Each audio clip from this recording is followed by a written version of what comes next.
Assalamualaikum to all audiences and panel. My name is Izzah binti Rahman. My Matrik number is 2023148993 and I am a student under Business and Management Department. Today I would like to present to you my industrial training report which is under subject MGT666. Before I present my main point of my presentation, let me give you a quick overview of what I will be presenting today. So first, I am going to present about my profile, which is my resume. Then I am going to go through about the company that I got accepted for my internship. Next, I will move on to my trainings reflection about my experience there. Then I will present about the company's SWOT analysis and lastly, conclusion. For students' profile, I have attached my updated resume. I inserted a brief information about me such as my work experience, education, and involvement activities. I also put my extracurricular skills and publications that I have made during my semester 5 of bachelor's degree. I also did not forget to put my internship supervisor, Mrs. Nora Shikin binti Nordin, as a reference. The Sungai Siput District and Land Office, or PDTSS, is an important government agency under the Perak State Government.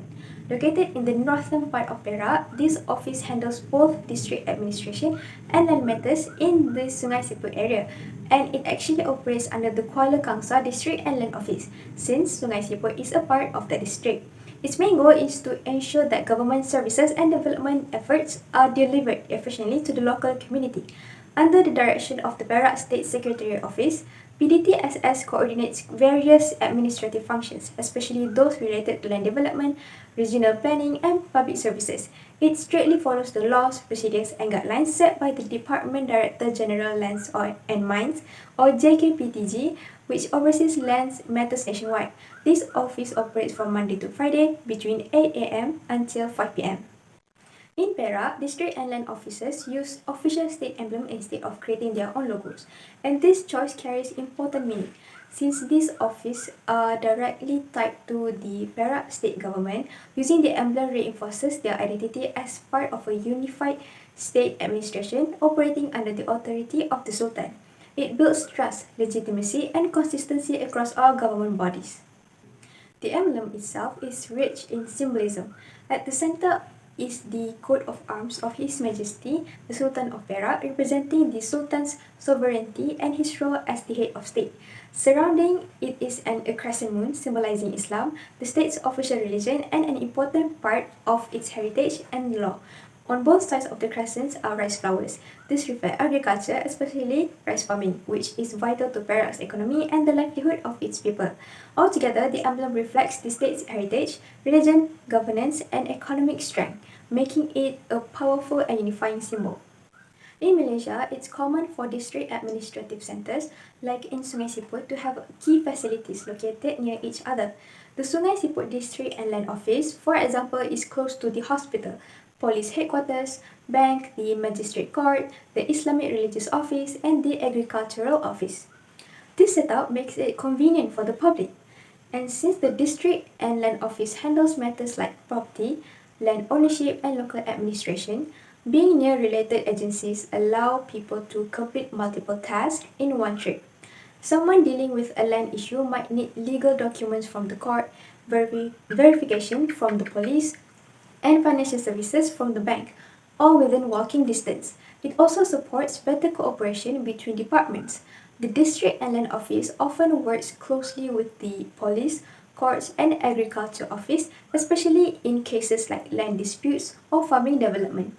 Having office nearby helps them communicate and solve problems more efficiently.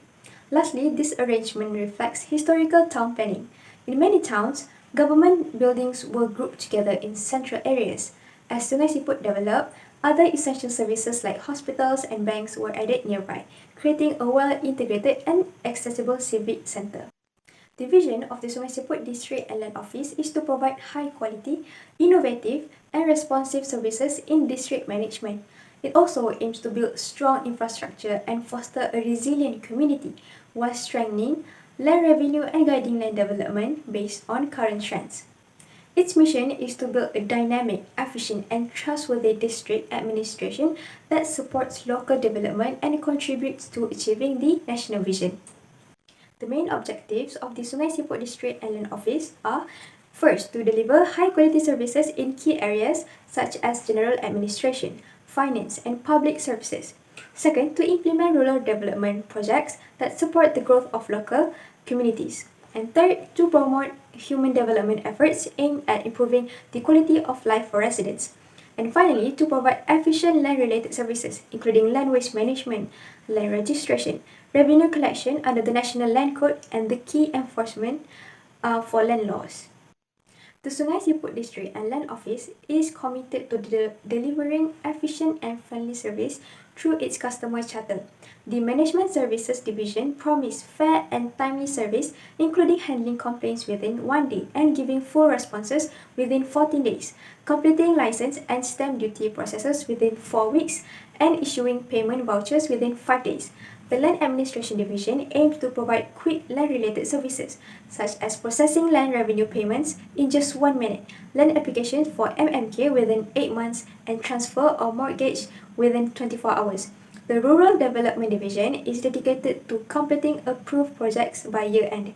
It also ensures supplies are delivered within 40 to 30 working days, depending on the project type, and payment vouchers are issued within 7 working days. Complaints, both written and verbal, are also addressed promptly. And the next one is Organizational Chart for the Administrative Service Division, which is the department I am currently in. Mrs. Nora Shikin, as an administrative assistant, is my supervisor at the agency. I am often given tasks under the administration and finance units. The Sungai Siput District and Land Office provide several key services to the public. First, registration services, which include handling application for land titles, corrections, powers of attorney, and trust letters. The office also issues official searches, certified copies of titles, and processes requests related to destroyed titles. Second, revenue management services, where the office manages land tax matters, responds to audit inquiries, checks financial records, and processes application for land tax remission submitted to the Perak State Executive Council. Third, land disposal services, which cover applications involving government land for individuals or companies, land acquisitions, ownership transfers, land surrender and re-ownership, lease extensions, and removal of interest restrictions. These services ensure smooth and transparent land administration for the local community. My internship began on March 3, 2025 and will end on August 15, 2025. The office supported work-life balance with flexible hours. I typically started at 7:30 a.m. and finished by 4:30 p.m., while most staff work from 8 to 5. Lunch breaks were from 1 to 2 p.m. except during Ramadan and Fridays, when special times applied. With Monday to Friday work week, the structured yet flexible environment made my experience very comfortable. I was placed in the Management Services Division, one of the 3 main departments alongside Land Administration and Rural Development. Within my division, I mostly assisted in the Administration and Finance section. This gave me great insight into the daily operations and responsibilities that support the overall management of the office. During my internship, I was mainly involved in tasks that supported smooth office operations and accurate record keeping. One of my key responsibilities was managing documents, especially organizing contracts without physical copies and maintaining tidy, accessible files. I also helped with financial tracking by stamping paid vouchers and recording details in the payment statement to ensure accuracy. Beyond filing, I prepared tables with key information. For example, tracking office photocopier, rentals, and listing staff names for admin purpose. I also helped organize vouchers into proper files for easier reference. In addition, I took on frontline duties like answering phone calls and directing customer inquiries to the right department. I assisted with HR tasks such as filing salary adjustment forms and preparing declaration letters for procurement office, where accuracy was very important. Overall, my task helped me see how closely administration and finance are connected into daily office operations. I was also given tasks that deepened my understanding of how specific part of the organization work. For example, I reviewed file disposal application forms, correcting any errors to ensure accurate and compliant records. I also had prepared the department financial statements, which gave me valuable insight into financial reporting. Another task involved editing a service agreement for office equipment rental, where I had to carefully check the accuracy of each term. I updated monthly stock inventory records from January to March and realized how important proper inventory management is. I also designed the front cover for the proposed 2026 office budget, giving me a glimpse into the budgeting process. Lastly, I have organized and sort inventory supplies for department distribution. This hands-on task strengthened my skills and gave me a better view for the management services division. So these are a few photos I have taken while completing my daily duty as an intern, such as stamping paid on vouchers and updating contract payment statement. Throughout my 6 months internship, I received a monthly allowance of 800 ringgit for the first 2 months, which really helped as I settled into the role. The flexible working hours allowed me to balance my responsibilities effectively. I was exposed to a variety of tasks, making my experience more dynamic than typical office work. I also had the chance to network during the Hari Raya celebration, which brought together professionals from across Perak and highlighted the strong sense of community in the workplace. Attending a KWSP talk gave me an insight into employee financial security and the importance of organizational responsibility. Working directly with the HR and admin teams helped me better understand how these departments contribute to strategic goals, something I found much clearer than just learning about it in class. Confidentiality was always emphasized, and handling sensitive data taught me the importance of ethics in managing information. I also improved my soft skills, especially in the communication time management and problem solving. Lastly, I sharpened my Excel skills by applying what I had learned to real tasks in data management, which allowed me to contribute more effectively to the team. During my internship, I observed several key points through a SWOT analysis of the office. Among its strengths are a well structured organizational system and strong learning and development programs for staff. However, weaknesses include a manual filing system that poses a risk of data loss and a work structure that depends heavily on being physically in the office. There are also great opportunities, such as a rising demand for land and housing services and strong collaboration with other government agencies. On the other hand, threats include the risk of public liability incidents and the impact of changing government policies or budget cuts on operations. One of the key strengths of the Sungai Siput District and Land Office is its structured organizational function. Tasks are assigned based on employee skills and experience, which increase efficiency and confidence. Staff follow the Human Resource Service Circular and the Office Administration and Management Guide, ensuring consistency and reducing errors. The office smaller building size, being a branch of Kuala Kangsar, also encourage informal interaction and collaboration. As in the Guard and Hansen 2024 note, open and accessible work environments improve communication and engagement. To maintain and enhance this structure, I recommend creating an Office Innovation Task Force, a cross-departmental team that regularly meets to identify inefficiencies and propose new ideas to improve workflows and tools. Promising ideas could be tested on a small scale and expanded if successful. This approach, supported by Tirumala 2021, fosters collaboration, innovation, and a stronger organizational structure. Another key strength of the Sungai Siput District and Land Office is its support for learning and development. Through the internal e-latihan platform, staff can attend job-related courses free of charge. According to Ms. Fatanur Nabila from the Management Services Department, all costs are fully covered by the office. These professional training programs boost morale, motivation, and engagement, leading to higher productivity, as highlighted by Yertais 2034. They also reduce staff turnover and help improve operational resilience.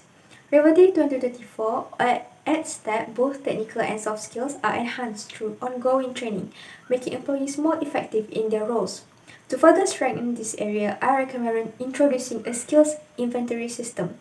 This will digitally track employee skills, training, and certifications in real time, helping HR and managers assign tasks more strategically. According to Sanikich et al. 2021, this system helps match the right skills to the right task, increasing efficiency and reducing project risk. BB et al. 2021 also point out that it helps identify skill gaps, allowing for more focused training and smarter hiring decisions. One key weakness I observed at the Sungai Siput District and Land Office is continued use of a manual paper-based filing system. Most records are stored in physical files, many dating back over a decade. This leads to cluttered workspace and makes it difficult and time-consuming for staff to locate documents. I experienced this firsthand during my internship as one of my regular tasks was searching for files in overcrowded cabinets. Mahamani et al. 2024 highlight that manual systems slow down productivity due to inefficient document handling. Nanayakara et al. 2022 also note that paper records are hard to access or share between departments, which can lead to delays and miscommunication. To address this, I recommend a gradual digitization of records.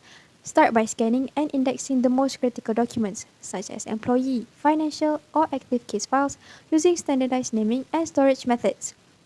Tasks can be assigned in rotation across departments to avoid overburdening staff. According to Shahira et al. 2033, this step-by-step approach minimizes disruption, allows smoother transitions, and gives employee time to adapt and receive proper training.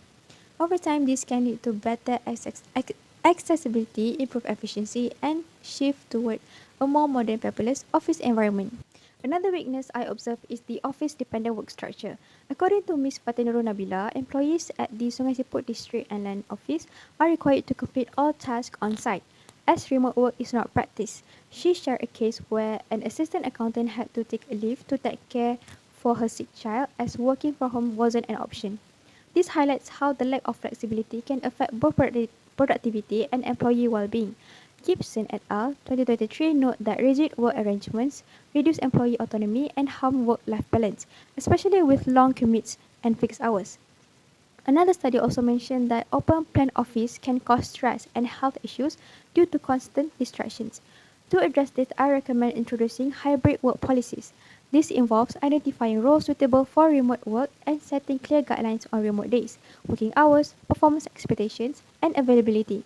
Aprina and Mardianti, 2023, found that hybrid work boosts job satisfaction by offering more flexibility, while Nildawani and Wante 2024 show that productivity can remain stable or even improve when supported by right tools and management. By implementing a flexible hybrid system, the office can better support its staff and improve overall performance. An important opportunity for the Sungai Siput District and Land Office is the growing demand for land and housing driven by population growth and urban development, especially in areas like Sungai Siput and Kuala Kangsar. Studies by Zashan et al. 2021 and Wan Muhammad Jaafar et al. 2020 show that urban land is expanding while forested land is decreasing, putting more pressure on land resources. This rising demand presents potential benefits including higher government revenue through land transactions and leasing, as well as opportunities to shape sustainable urban development. Dren et al. 2023 point out that district and land officers play a vital role in guiding this progress. To take advantage of this, I suggest the office launch a public awareness and outreach program. This will help to educate citizens on how to apply for land and housing services, understanding ownership rights, zoning laws, and housing policies. It can be done through roadshows, social media briefings, and collaboration with local leaders. Kijara et al. 2025 highlight that these programs can improve public understanding and decision making. Justiawan and Asmanur Hidayani 2022 also note that better awareness leads to higher compliance, especially in tax payments, which boost government revenue and strengthen trust between public and authorities. The Sungai Siput District and Land Office also benefits from strong relationships with other government agencies, a natural advantage as a part of state system. This was evident during Hari Raya 2035 Raya celebration, which include multiple departments. According to Ms. Nabila, this cooperation brings practical benefits such as borrowing equipment or furniture from agencies like MPKK or JKR at no cost, saving the office money and fostering collaboration. Waterloos 2021 highlights that strong interagency ties improve coordination, reduce duplication, and ensure smoother delivery of public services like land management and development approvals. By working together, agencies can share resources and deliver more consistent, effective services. To maximize this opportunity, I recommend implementing cross-agency training and knowledge sharing sessions. This could include workshops, technical briefings, or job shadowing, where staff learn about other departments' processes, legal frameworks, and challenges. De Clemente 2021 states that such practice improve coordination and build trust. Alosani and Al-Dafari 2023 also point out that knowledge sharing boosts innovation and service quality. Over time, this collaborative approach strengthens relationships and results in more flexible and efficient. A significant threat faced by the Sungai Siput District and Land Office is legal liability from public incidents. Ms. Nabila shared a case from 2022 where a cyclist was injured by a road hump installed by the agency. The individual sued the office and won, receiving tens of thousands in compensation. This highlights how infrastructure-related issues can lead to legal and financial risk. Beyond cost, incidents like this also damage public trust. Wyatt 2021 notes that such cases can lead to criticism, loss of confidence, and harm the agency's reputation, affecting its ability to work with the community. To reduce this risk, I recommend improving public signage and safety warnings, especially in areas with steep slopes, potholes, or ongoing construction. Signs should use clear language, reflective materials, and easy to understand symbols. Regular inspections should also be done to keep signs updated, particularly in zones not yet handed over to local councils. Kubota et al. 2021 found that proper signage boosts safety compliance and public trust. Another study also highlighted that clear, visible signs help prevent accidents, especially for vulnerable groups like children or non-locals. This simple but proactive step can protect both the public and agency from future incidents and legal action. Another major threat is the impact of sudden government policy changes or unexpected budget cuts. As a district-level agency, the Sungai Siput District and Land Office relies heavily on annual government allocations. Any changes in national or state priorities can disrupt services, especially in smaller offices where cuts can make a large portion of their budgets. According to Rocher 2020, this often leads to reduced service quality and delays in critical operations like land management and infrastructure upkeep. To manage this, I recommend creating a flexible work annual plan. This plan should categorize essential and non-essential programs, allowing the office to scale down or adjust operations based on available resources. It also include contingency plans and adaptable performance targets to ensure that basic services continue even under budget stress. Irwansha and Furin 2024 found that flexible planning improves resource distribution and overall responsiveness. Barberry et al. 2024 also noted that it strengthens an agency's ability to deliver consistent service even during instability. With such strategy, the Sungai Siput office can maintain a resilience and continue supporting its community regardless of funding challenges. To conclude, this report analysed the strengths, weaknesses, opportunities, and threats of the Sungai Siput District and Land Office, a key administrative body under the Perak State Government.